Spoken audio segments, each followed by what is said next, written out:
Good morning. I'd like to begin by thanking you, St. Peter's.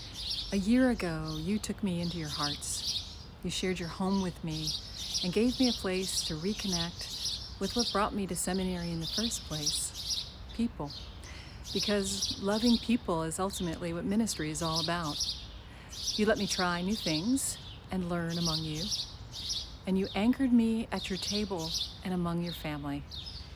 And now, you send me into the future.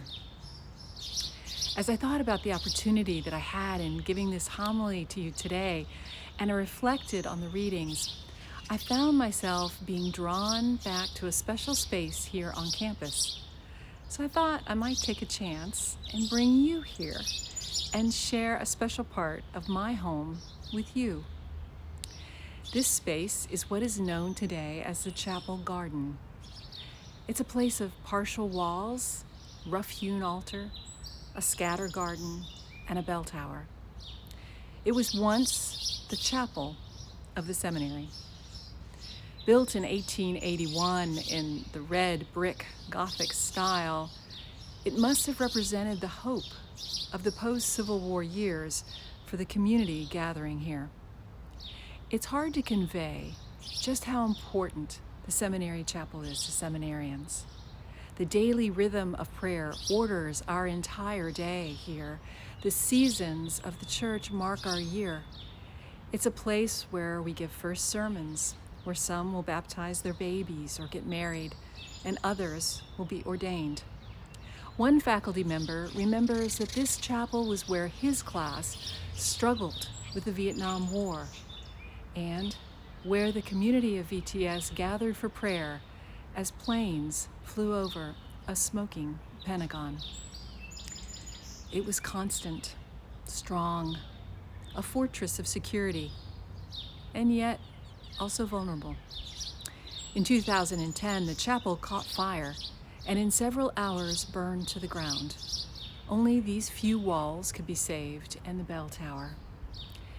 Yet what also remains is a profound sense of all the prayers prayed here over time. You can almost feel them coming up as you stand in this ground. Prayer, Jesus praying.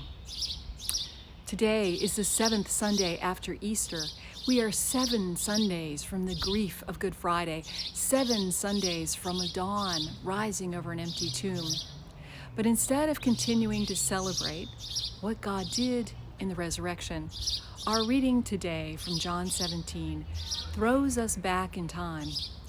We're back at the cluttered table of the Last Supper, where amid the crumbs and the plates and the clatter of a family, Jesus raises his eyes, lifts his hands, and prays aloud to the Father. And in every way, his prayer opens for us the meaning of his coming, of his incarnation, of his life on earth, of his death with all its pain and brutality. His prayer reminds us that like the vine and its leaf, we are intricately connected and dependent.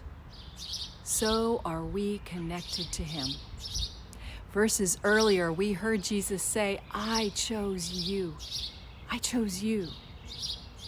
In coming among us, Jesus has brought us into the presence of God, into deep and intimate knowledge of God. And that connection, that knowingness, that is eternal life. Everything about Jesus pulls us into relationship with a God who is the vine to our leaf, who chose us, who created us to bear his good fruit. And now, Jesus has taught us. He has taught us how to walk in justice, how to love the unloved, how to free the imprisoned. His whole existence on earth comes down to this prayer. Everything he has done has been for us. And I think that what I love so much about this prayer is that he doesn't go off to pray it somewhere in a private space or in a sacred corner of the temple. but he prays it among the family and the dishes and the bread of a meal. And he prays in this prayer for this fragile yet crazy resilient thing that is being born among us, a community of faith that will witness to God's unfailing love and presence. Just like Jesus had a real physical body, this prayer for us is rich and textured. It's almost like a fabric we could touch. Pater Hagi, Holy Father, make them holy, he prays. This is the only place in the New Testament where this particular form of holiness is used. Holiness that envelops and transforms us. Holiness that empowers us to bring that fruit forth. He prays that we will find the strength to continue on the work that he has begun. Jesus starts a Christian revolution with a prayer. How awesome is that? Only someone who has lived among us could pray like Jesus prays here. Someone who knows about the grief of human life, of lives that were ordered only to encounter a virus one day, or walls that were built to last for centuries to come down in a fire. As the chapel burned that day in 2010, the horrified students and staff gathered at the other end of the campus, where they watched and prayed as the building crumbled. In one voice, they sang over and over again, "Great is thy faithfulness, great is thy faithfulness. Morning by morning, new mercies I see. All I have needed, thy hand hath provided. Great is thy faithfulness, Lord, unto me."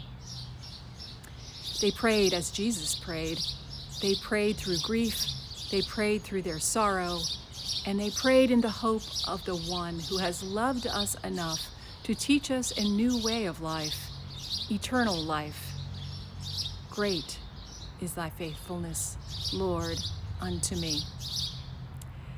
And this garden, this beautiful, refreshing place filled with bird sounds, it came from the courage and the imagination of those who know that death never has the last word. It came from people who knew that they had been prayed over, watched over, and guided by the Spirit.